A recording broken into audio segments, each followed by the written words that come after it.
지난 5월 8일에 제가 독일 하이델베르그에서 특강을 하고 난 뒤에 그 대학의 교수님들이 나한테 질문을 했었습니다. 질문이 상당히 진지하게 여러 가지 질문이 나왔었습니다.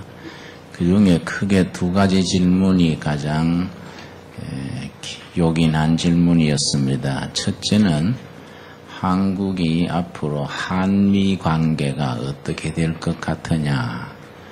미국과 한국 간의 관계가 국제적으로 관심에 상당히 있는 것 같습니다. 두 번째는 한국 교회의 미래가 어떨 것 같으냐. 이제 그렇게 질문하는 이유는 한국의 교회는 아시아에서 제일 첫 번째로 성공한 교회입니다. 그런데 그 한국 교회가 잘 되느냐 못 되느냐에 따라서 아시아에서의 복음이 전망이 거기에서부터 중요한 관계가 맺어집니다. 그래서 세계교회에서 한국교회에 대한 관심이 높을 수밖에 없습니다. 그런데 한국교회가 한국에서 아시아에서 성공한 교회로 알려져 있는데 반면에 여러 가지 부정적인 면이 또 많이 알려지고 있습니다. 그래서 장래 한국교회가 한국 땅에서 희망적이냐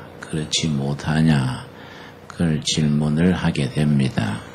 내가 그 질문에 대해서 한국교회는 상당히 희망적입니다. 내가 그렇게 대답을 했더니 그분들이 다시 질문하기를 다 교수님들이지만 세계적인 신학계 석학들입니다. 세계 신학계 그 분야에서는 첫 손가락 꼽는 분들이지요. 한국교회가 희망이 있다고 생각하면 어떤 점에서 희망이 있다고 생각하느냐 구체적으로 말을 해봐라. 그래서 내가 두 가지를 말했습니다. 첫째는 한국교회가 겉으로 여러 가지 부정적인 면 있지만은 희망을 가질 수 있는 것은 첫째로 한국교회 평신도들이 훌륭한 평신도들이 많이 길러져서 사회 각 분야에서 그 역할을 잘 감당하고 있는 것이 첫 번째 희망이 있는 조짐이고 두 번째는 후배 목사들 중에 아주 좋은 목사들이 많이 배출돼서 이것이 한국교회가 희망을 가지는 이유다. 저만 해도 벌써 60이 넘어서니까 우리 대 위로는 조금 시원찮습니다. 조금 우리는 과도기적인 그런 면이 있는 것 같아요.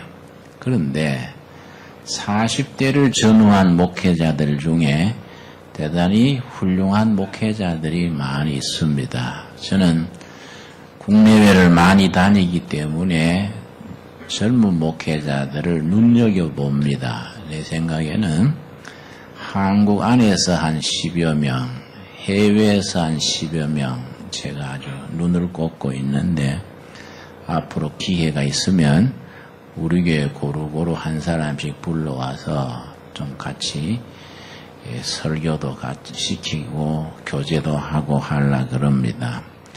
한국 안에서 그렇게 장래성이 있는 훌륭한 목사 중에 우리 정형구 박사라고 있습니다. 지금 영동교회에서 시무를 하는데 미국 나가서 공부할 때 우리가 석사과정에서부터 둘의 연구원에서 박사과정 마칠 때까지 장학금을 우리가 줘서 둘의 연구원 제1기 출신입니다. 대단히 복음적인 성경적인 신앙이 투철하고 경건한 바탕이 있고 또 능력이 있습니다. 신학적으로나 인간적으로나 아주 참 균형이 있는 좋은 일꾼입니다. 정형구 박사가 이번에 책을 한 권 첫 번째 책을 썼습니다. 주기도문과 21세기를 위한 영성 이런 제목으로 책을 썼는데 이 책을 이제 출판하기 전에 나한테 이렇게 추천문을 써달라고 원고를 보내왔기에 내가 한 천천히 2번을 정독하고 나서 참 훌륭한 책이라고 제가 앞부분에다가 추천서를 여기에 썼습니다. 저는 주기도문을 가지고 설교도 하고 글도 썼습니다만은 내가 본 주기도문에 대한 해설책 중에는 제일 나은 것 같아요. 그리고 내가 주기도문에 쓴 글보다 훨씬 내용이 좋은 것 같아요. 후배로 내려갈수록 수준이 좋아진다는 게 좋은 현상 아니겠습니까? 그래서 제가 지난번에 2주 전인가 이 내용으로 첫 설교를 드렸고 오늘은 2번째 내가 설교를 하겠습니다. 이 책을 내가 700권을 출판사에서 갖다 달라 그래서 여러분 나가실 때다 한 권씩 구입해 가시기를 바랍니다.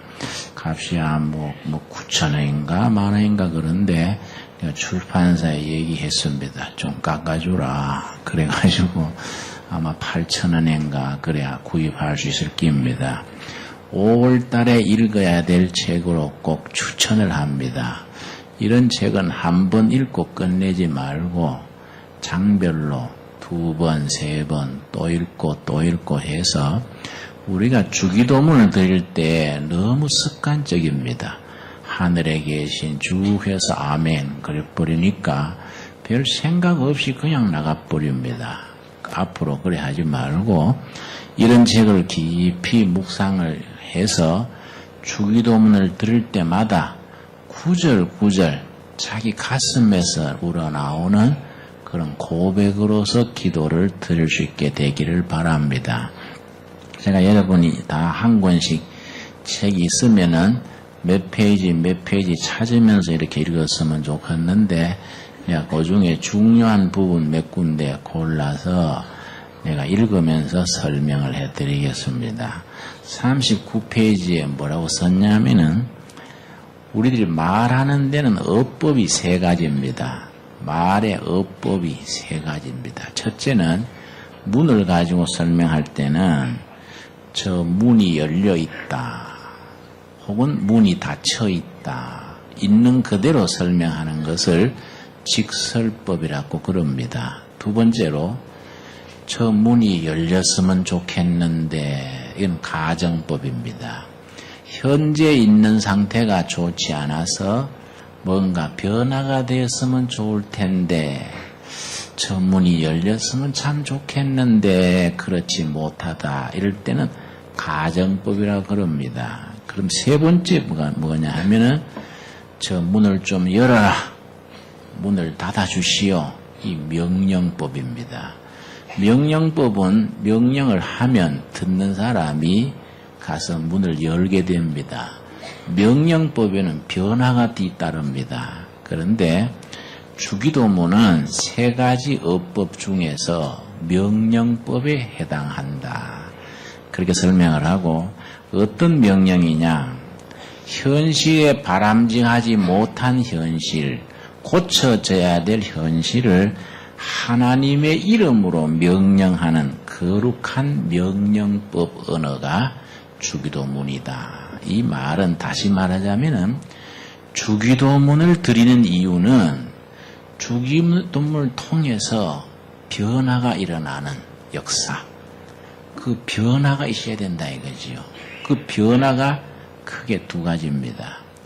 주기도문을 드림으로써 내 자신이 변화되는 것, 내 자신의 마음과 내 자신의 뜻이 변화되는 것이 첫 번째고 2번째는 주기도문을 드림으로써 변화된 내가 세상을 변화시키는 것, 이것이 주기도문을 드리는 바의 핵심이 된다고 지금 쓰고 있습니다.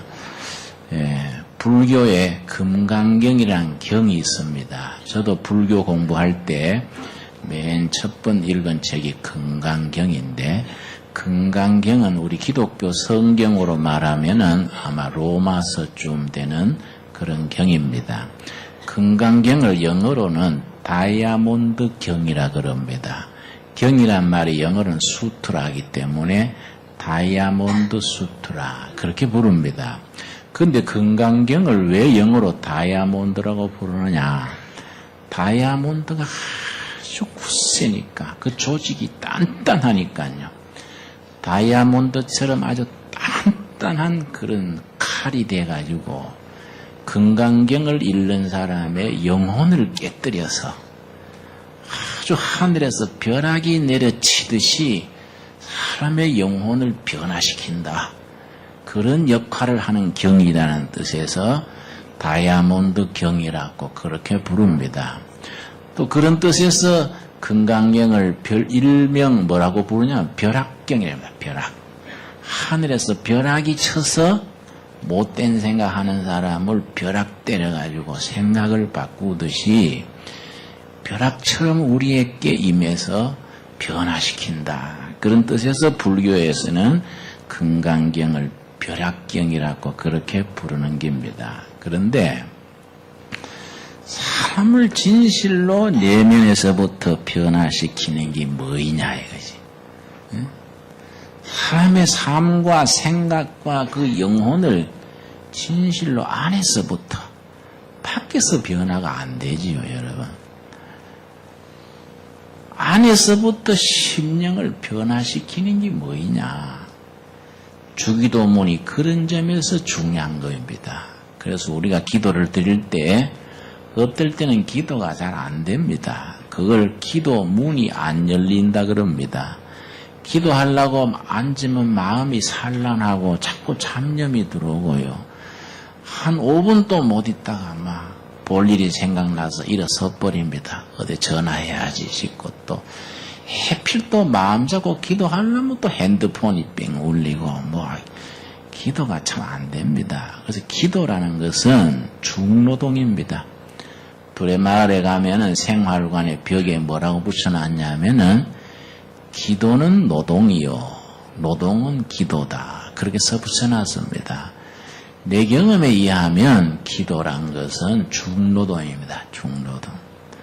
사실은 1시간 땅 파는 게 더 쉽지. 1시간 마음을 모아가지고 신령하게 기도 드린다는 것이 더 어려운 것 같아요. 그 기도가 그렇게 우리에게 힘듭니다. 그런데 그 기도를 온 정성을 다해서 예수님이 겟세마네 언덕에서 기도 드릴 때는 얼마나 정성을 쏟았든지 피땀을 흘렸다 그랬습니다. 피땀 흘리는 기도. 나는 글자 그대로 믿습니다. 사람이 너무너무 정성을 들이면요, 이 땀방울에 핏빛이 배어 나옵니다. 저도 한번 그런 경험을 한 적이 있습니다. 저는 기도하다가 땀이 나온 게 아니고 저 옛날에 74년에 옛날 중앙정보부 가서 고생할 때 나중에 손으로 땀을 이렇게 닦아보니까 색깔이 붉은색이 나더라고요. 너무 힘들면은 모세혈관으로 이 피가 땀으로 배어나는 겁니다. 예수님은 그렇게 피땀 흘리면서 기도를 하셨습니다. 여러분, 우리 현실을 그렇게 온갖 정성을 다해서 심령을 뜨겁게 하고 변화시키고 삶을 새롭게 하는 기도, 그걸 주기도문을 통해서 하나님의 이름으로 내 삶이 변화되고, 그렇게 변화된 우리가 세상을, 우리 주위를 변화시킬 수 있는 기도로 나가야 주기도문을 제대로 드리는 거다 이거지요. 아까 전에 내가 건강경 말씀드렸습니다마는 정말로 강력한 칼, 단단한 칼과 같이 우리 심령을, 골수를 쪼갤 수 있는 거이 내 생각에는 건강경이 아닌 것 같고, 나는 히브리서 4장 12절 말씀 읽으면서 그 생각을 합니다. 히브리서 4장 12절입니다. 히브리서 4장 12절 말씀, 신약 성경 356페이지입니다. 제가 옛날에 열심히 데모하다가 진역을 가셨는데 지역에 앉아가지고 내가 생각을 했습니다. 70년대 한 10년 제가 운동권에 뒤따라 다녔지요. 그냥 뒤따라 댕긴 겁니다. 나는 뭐 운동권도 못 되고 정치하는 사람도 아니고 뭐 말하자면 운동권이 아닌데 사람이 어떻게 줄 서다 보면 딸려드는 수가 있습니다. 그 10년간 운동권의 뒷줄에 서 있었는데 그래 줄 섰다가 징역도 가고 뭐 고생했습니다. 10년을 따라다니고 나서 내린 결론이 있습니다. 아하, 세상 운동권에게 이 결의 장례를 맡길 수가 없구나. 세상 운동권이 이 나라의 장례를 맡아서는 나라 꼴이 잘 안 되겠구나. 그럼 어떻게 해야 되느냐? 그때 히브리서 4장 12절 말씀을 제가 깊이 읽으면서 무릎을 꿇고 하나님, 세상 운동권이 못하는 것을 복음 운동권이 감당할 수 있도록 해 주시옵소서. 그렇게 기도한 적이 있습니다. 히브리서 4장 12절 우리 같이 읽겠습니다. 하나님의 말씀은 살았고 운동력이 있어 좌우의 날선 어떤 것보다도 예리하여 혼과 영과 및 관절과 골수를 찔러 쪼개기까지 하며 또 마음의 생각과 뜻을 감찰하나니 하나님의 말씀은 살아있고 뭐가 있다고요? 운동력. 운동력이라는 것은 바람직하지 못한 현실을 변혁시킬 수 있는 힘, 그걸 운동력이라고 말합니다. 다시 말씀드립니다. 운동권이다, 운동력이다. 뭘 말하느냐? 바람직하지 못한 현실, 정치적으로, 경제적으로, 사회적으로, 정신적으로 뭐인가 꼬이고 잘못되고 삐뚤어져 있는 현실을 바람직하게 고쳐야겠는데 그 고칠 수 있는 에너지, 그 힘을 운동력이라고 표현하는 겁니다. 그런데 세속 운동권 가지고는 잘 안 돼요. 더구나 학생들 운동권 가지고는 나라가 그걸로서 잘 되는 나라가 돼서 안 된다 이거죠. 내가 옛날에 연세대학 가가지고 총학생회에서 초청을 해서 지가 가서 강연을 했었습니다. 강연하면서 내가 여러분 이제 학생 데모는 그만하세요. 학생 데모로 나라 잘 될 때는 지났습니다. 여러분 도서실로, 기도실로, 그렇게 강의실로 돌아가세요. 여러분 때 준비해서 여러분 시대가 오거든 그때 잘하셔야지. 학생들이 길거리로 나가서 나라가 잘 되는 그런 단계는 지났습니다. 내가 그랬더니 옛날 데모 대장 했다고 학생회에서 일부러 초청을 했는데 데모하지 말라니까 학생들이 요즘은요 옛날하고 다르더라고요. 금방 반응이 나오더라고요. 지약 먹었다 이래요. 무슨 정부에 지약 먹고 와서 한다 이 말이겠죠. 그래 내가 웃으면서 내가 약을 먹긴 먹었는데 지약이 아니고 구약 신약 먹었다 이 사람들아. 내가 그러고 같이 웃었어요. 예. 말씀, 구약, 신약, 말씀이 운동력이 있어서 어떤 무기, 어떤 이데올로기, 어떤 전략 전술보다도 막강한 힘이 있다 이거죠. 여러분 거기 아멘 하십니까? 이게 우리 확신이 돼야 돼요. 우리 예수 믿는 신앙이 긴가민가 해는 안 돼요. 이 예배당 댕기는 문화활동이나 교양활동이나 이런 걸 수준에서는 힘이 없습니다. 살아있고 생명력이 있는 말씀, 운동력이 있어서 바람직하지 못한 현실을 깨뜨리고 고치고 바로잡을 수 있는 어떤 무기나 어떤 전략 전술이나 어떤 이데올로기보다도 강력한 경쟁력이 있는 힘이 있는 그런 말씀의 운동력을 우리가 믿어야 되지요.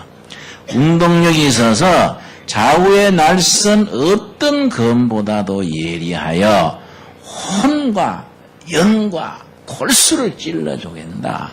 금강경을 벼락경이라 한다 그랬지요. 벼락 치듯이 우리 마음을 뒤집어서 새롭게 한다고 벼락경이라 그랬는데 정말로 하나님의 말씀이 우리 혼과 골수와 심령을 찔러 쪼개서 변화시키는 그런 힘이 말씀 안에 있는 것이고 그런 힘을 우리가 하늘로부터 어떻게 받느냐?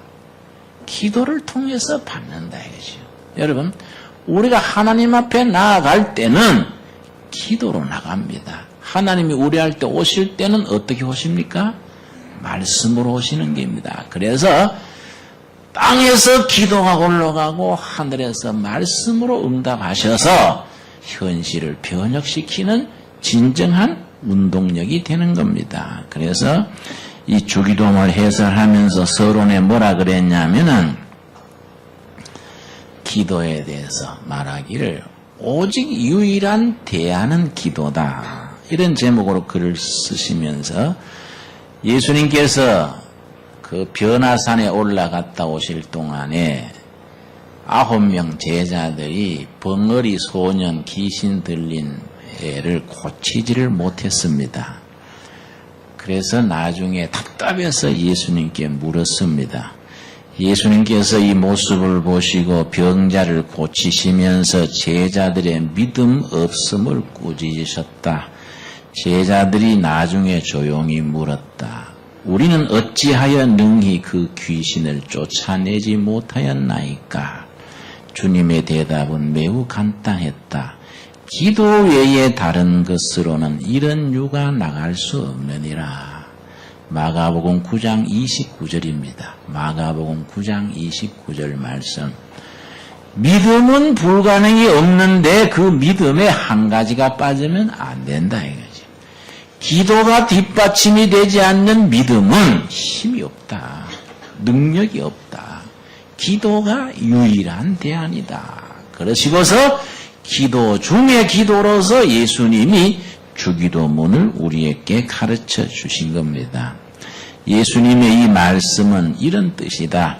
고통하는 땅에 현실이 있다. 이 땅의 문제는 하늘과 연결되어야만 풀린다. 그런데 땅의 문제와 하늘의 능력을 연결하는 것이 뭐겠습니까? 땅에는 숱한 문제가 있습니다. 땅에서 우리가 스스로 해결 못한다 이거지요.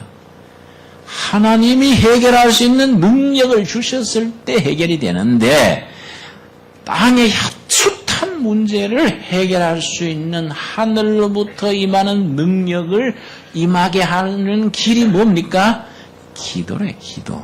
그 기도라는 겁니다. 그래서 이 책에 서두에 뭐라 썼냐면은 주기도문은 하늘과 땅이 만나게 해주는 기도고 하늘의 능력을 힘입어서 땅의 문제를 풀어나가는 그게 능력이 주기도문이다. 그렇게 썼습니다. 여러분, 우리가 참말로 바른 기도를 드려서 기도로서 우리 현실이 변화되게 해야 되는데 그 현실을 변화시키는 기도 중에 기도를 예수님께서 주기도문으로 가르쳐 주셨습니다. 그런데 주기도문은요 30초밖에 안 걸립니다. 30초.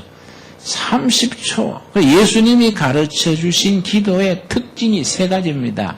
첫째는 간결하다는 거예요. 30초. 우리는 기도를 뭐 공중기도도 길게 하지 않습니까?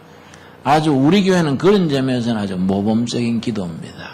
우리 교회 기도는 아예 기도시킬 때 3분을 넘지 못하게 합니다. 어떤 교회 가보면요, 막 장로님 기도가 20분 되는 데가 있어요. 20분. 아이고, 한숨 자고 나도 끝으로, 마지막으로, 뭐, 아브라함부터 계시록까지, 막, 아이고, 참. 아이고, 답답해요. 예수님의 기도는 간결합니다. 두 번째, 예수님의 기도는 쉬워요. 할머니도 아이들도 다 알아들을 수 있는 기도입니다. 세 번째, 예수님의 가르치신 기도는 30초에 끝나는 짧은 기도지만은 성경 전체가 다 들어있습니다. 이게 예수님의 가르치신 기도의 깊이입니다. 깊이. 하늘에 계신 우리 아버지여, 이렇게 시작을 해서 나라와 건세와 영광이 누구께입니까? 아버지께 있사옵나이다로 끝나는데, 이것을 이 책에서는 내 아버지, 우리 아버지로 시작을 해서 온 우주의 영광을 지니신 여호와로 끝나는 겁니다. 그래서 6가지 제목이 있습니다. 하늘에 속한 제목 3가지, 땅에 속한 제목 3가지. 그래서 여기서는 손으로 드리는 기도를 우리가 표현했는데, 2 손을 모아서 하나님께 드리는 기도. 한쪽 손에는 하늘에 속한 제목 3가지, 한쪽 손에는 땅에 속한 기도 3가지. 그래서 2 손을 모아가지고 손 안에 6가지 기도 제목을 담아서 하나님께 드리는 기도다. 하늘에 속한 기도 첫 번째 뭡니까? 하늘에 계신 우리 아버지여. 그 다음 뭐이지요? 이름이 거룩히 여김을 받으시오며. 거룩한 이름. 2 번째 뭡니까? 나라. 하나님 나라가 이 땅에 임하여 주옵시며. 3 번째 뭡니까? 우리 뜻이 아닌 누구 뜻이지요? 하나님의 뜻이 하늘에서 지금 이루어지고 있는 그 뜻이 땅에서도 이루어져서 이 땅에 잘못된 거, 병든 거, 싸우는 거, 이걸 하나님의 뜻으로 변화시켜 주시옵소서. 이런 뜻이지요. 땅에 속한 기도 제목 첫째는 뭡니까? 오늘날 우리에게 일용할 양식. 나에게가 아니고 우리가 중요합니다. 우리. 한반도 우리, 지구 공동체 우리에게 일용할 양식을 주옵시고. 2 번째 뭡니까? 우리에게 죄를 용서해 준 것 같이 우리 죄를 용서해 주옵시고. 죄의 용서입니다. 그래서 주기도문 드리면서 여기가 제일 어렵다 그래요. 어떤 형제는 아주 되게 미워하는 사람이 있는데 주기도문 드릴 때마다 그거는 뺀대요. 그나 잘못되는 거 보고 그 다음에 내가 요 기도를 드려야지. 아주 그래서 요 때는 입을 다물었다가 넘어간대. 걔는 용서 못해. 주기도문 중에 제일 어렵다는 겁니다. 3 번째 뭡니까? 시험에 들지 말게 하옵소서. 언제 3가지. 일용할 양식, 죄의 용서, 시험에서 보호. 땅에 속한 3가지. 합쳐서 하나님께 드리는데, 첫째, 이름이 거룩히 여김을 받으시오며. 시편 23편 우리 한번 찾아보겠습니다. 시편 23편 3절 보면은 여호와의 이름 때문에 우리를 시와 때를 따라 인도하시고 우리 영혼을 소생시키시고 우리가 날마다 살아가는 걸 보면은 참 하나님께서도 마음에 안 드시겠지요. 아이고 저 백성이 저래가 어떡하나 싶지만은 우리가 여호와의 이름을 열심히 부르니까 그 이름 때문에 우리를 붙들어 주신 겁니다. 시편 23편 3절 같이 읽겠습니다. 내 영혼을 소생시키시고 자기 이름을 위하여 의의 길로 인도하시는도다. 여러분 아멘 하십니까? 그러니까 여러분 아침에 일어나서 여호와의 이름부터 부릅시다. 오늘 아침에 불렀습니다. 그리고 저녁에 자기 전에도 이름 부르고 잡니다. 자기 이름 때문에 우리를 의로운 길로 인도하시고 또 우리 영혼을 소생시키시고 우리를 버리지 않으시는 하나님, 우리가 주기도문을 드릴 때마다 여호와의 이름을 높일 수 있게 되기를 바랍니다. 그 다음 뭡니까? 하나님의 나라가 임하옵시며. 구약에서 제일 처음으로 성경 전체에서 하나님의 나라를 맨 처음 생각하고 따랐던 사람은 아브라함입니다. 아브라함. 히브리서 11장 10절 보겠습니다. 창세기 12장 1절에서 아브라함이 본토 친척 아비집을 떠나서 가나안을 향해서 출발했는데 그때 그냥 뭐 이사 가려고 간 게 아니다 이거지요. 하나님의 나라를 찾아서 떠났다. 이걸 히브리서 11장 10절에서 말하고 있습니다. 아브라함이 왜 고향을 떠나가지고 75세 노인이 그렇게 정처 없이 떠났느냐. 그냥 이사 가려고 한 건 절대 아니다 이거죠. 히브리서 11장 8절 먼저 보겠습니다. 믿음으로 아브라함은 뭐이지요? 부르심을 받았을 때에, 구약 어디서 부르심을 받았습니까? 창세기 12장 1절에서 부르심을 받았을 때에, 그때 나이가 얼마라고요? 75세 노인이지요. 순종하여 장래 기업으로 받을 땅에 나갈새 갈 바를 알지 못하고 나갔으며, 10절 같이 읽겠습니다. 이는 하나님의 경영하시고 지으실 터가 있는 성을 바랐음이니라.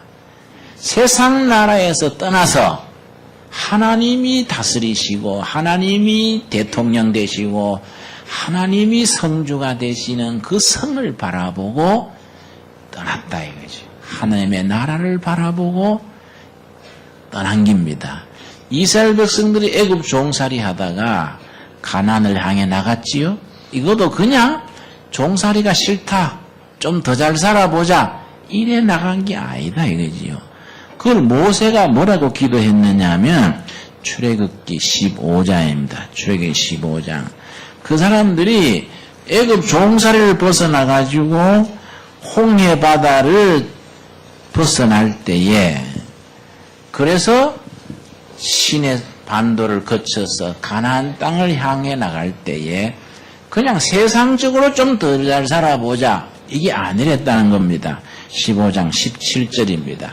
출애굽기 15장 17절. 모세가 홍해 바다를 건넌 직후에 모세 승리의 노래라는 유명한 기도입니다. 17절.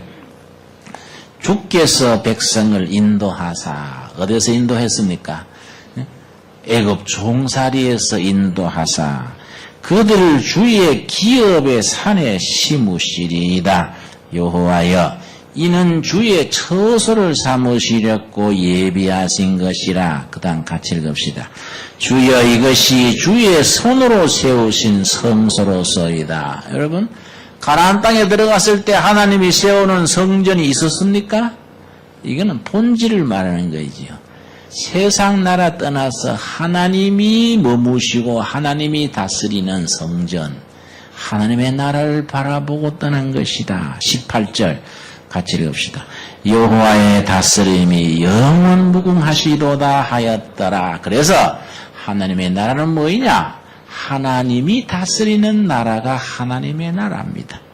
영토, 국토가 아니고 하나님이 다스리는 그런 나라. 그런데 구약 성경에서 하나님의 나라란 말이 직접 맨 처음 나온 것은 다니엘서 2장입니다. 우리 한번 찾아봅시다. 다니엘서 2장. 우리가 주기도문을 드릴 때마다 나라의 임하옵시며 드리는데, 구약 성경에서 하나님의 나라가 맨 처음 나오는 곳은 어디냐? 다니엘서 2장 44절 말씀. 여기 보면은 느부갓네살 왕이 꿈에 신상을 봤는데, 신상이 갑자기 하늘에서 날아온 돌이 신상을 파괴시켜 버렸습니다. 그리고 그 돌이 온 우주만큼 커져버린 겁니다. 꿈 해석을 못해가지고 전전긍긍할 때에 하나님의 사람 다니엘이 꿈을 풀어주시면서 뭐라고 했느냐 하면은 다니엘서 2장 44절입니다. 이 열왕의 때에, 그 다음 뭐이지요? 하늘의 하나님이 한 나라를 세우시리니. 이 세상 나라들은 다 망한다 이거지. 그 옛날 엄청나던 로마 제국도 망하고 러시아 공산당 나라도 망하고 이 땅의 나라들은 망한다 이거예요. 언젠가는, 미국도 지금은 세게 나가지만은 언젠가는 이 땅에서 사라진다 이거죠. 그리고 하늘의 하나님이 직접 한 나라를 세우는 때가 온다. 하늘의 하나님이 한 나라를 세우시리니 이것은 영원히 망하지도 아니할 것이요, 그 국권이 다른 백성에게로 돌아가지도 아니할 것이요, 도리어 이 모든 나라를 뭡니까? 쳤어 멸하고 영원히 설 것이라. 영원한 나라가, 하나님이 직접 세우는 나라가 세워진다.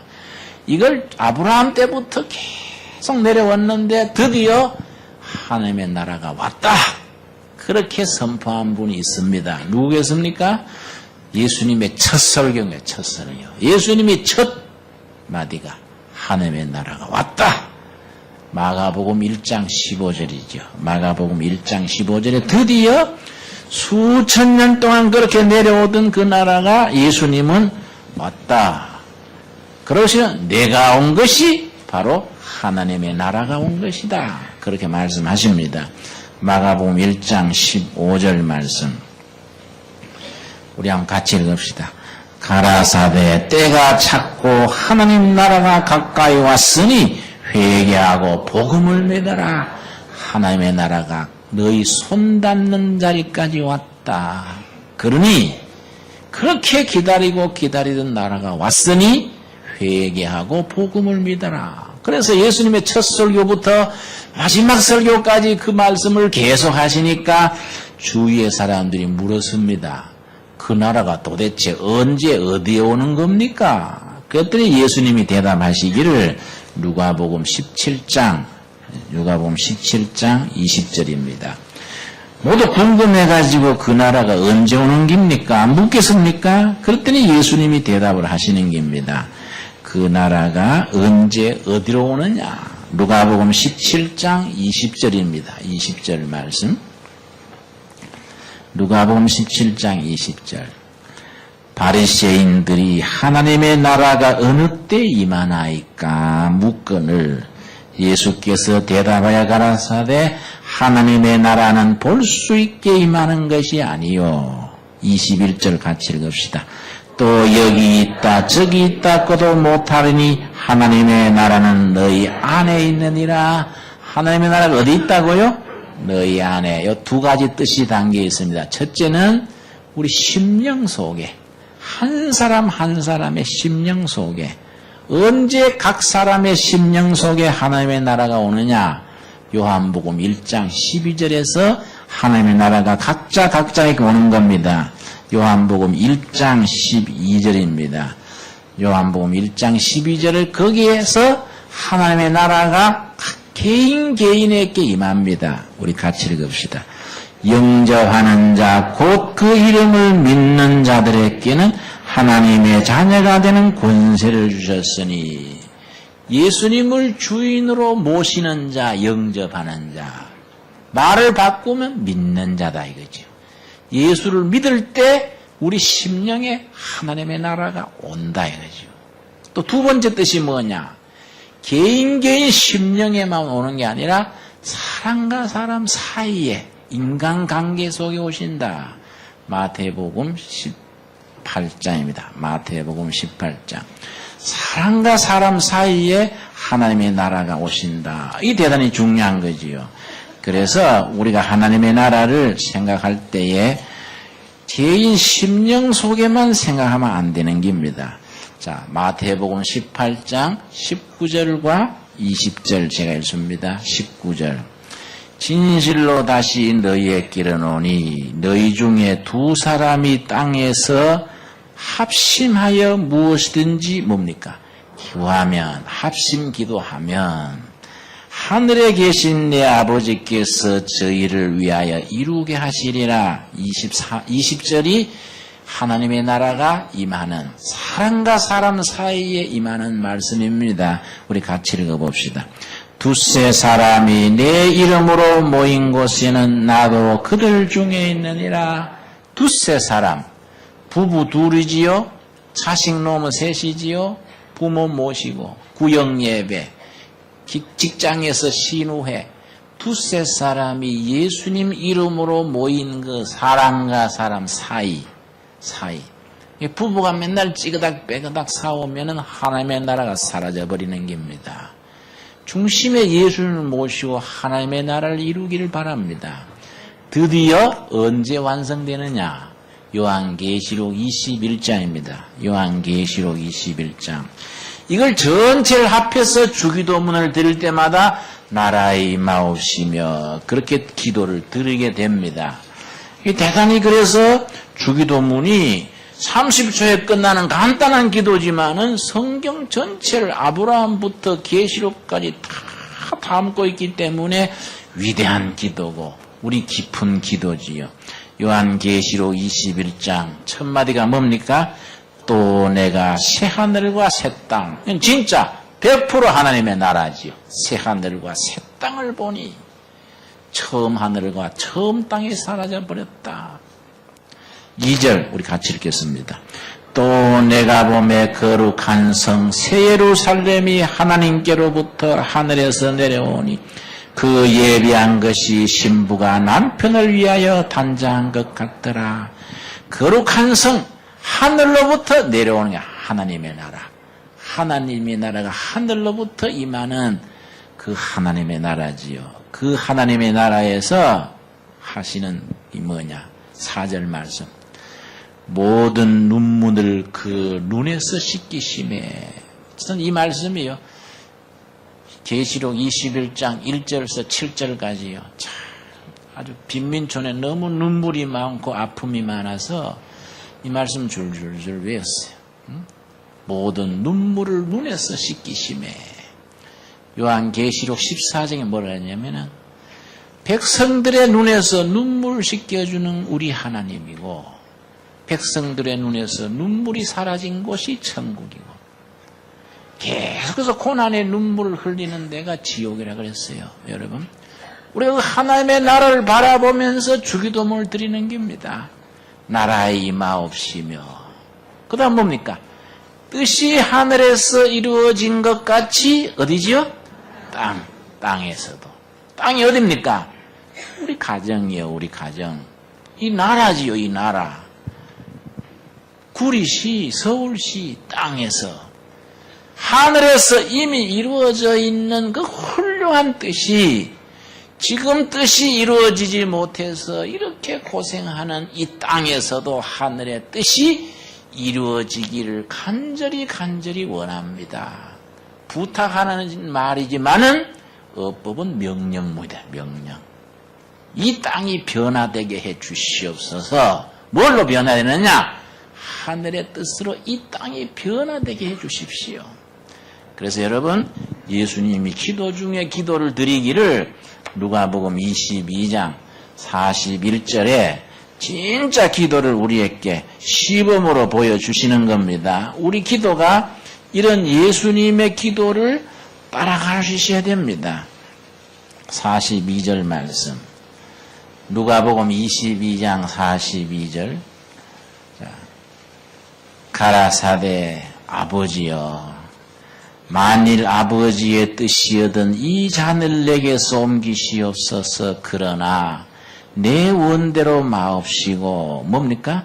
아버지의 원대로 되기를 원하나이다. 이 기도를 얼마나 정성껏 드렸든지 44절을 같이 드리겠습니다. 읽겠습니다.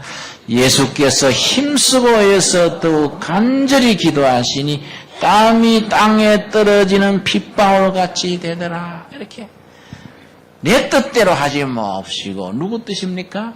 아버지의 뜻대로 되기를 원합니다. 여러분, 우리가 기도할 때 맨날 초신자처럼 이거 주시옵소서, 복 받아야 됩니다. 초신자 때는 그래 시작하지만은 세월이 가면서 내 원하는 게 이것저것 있습니다만은 그러나 신경 쓰지 마시고 아버지의 뜻이 내 인생, 내 사업, 내 가정을 통해서 이루어지기를 원합니다. 여러분, 그렇게 깊이 있는 기도를 드릴 수 있도록 잘할 수 있기를 바랍니다. 여러분, 땅에 속한 기도의 첫째가 뭐지요? 일용할 양식. 그게 나의 께가 아니다 이거죠. 누구의 께입니까? 우리의 께. 오늘날 우리에게 일용할 양식을 주옵시고, 그래서 북한에도 식량을 보내야 되는 겁니다. 현찰 보내지 말고, 나는 김대중 대통령 때 너무 잘못한 것 같아요. 어떻게 달러를 10억 달러 넘게 보내가지고, 왜 그런지 이해가 안 가요. 아무리 생각해봐도 이해가 안 가요. 왜 거기다가 10억 달러 되는 돈을 보냈을까? 응? 비료나 양식이나 이런 거, 초코파이 같은 거, 이런 거 있잖아요. 예? 비타민 같은 거, 결핵약 같은 거. 응? 북한 사람들이 제일 좋아하는 선물 뭔지 아십니까?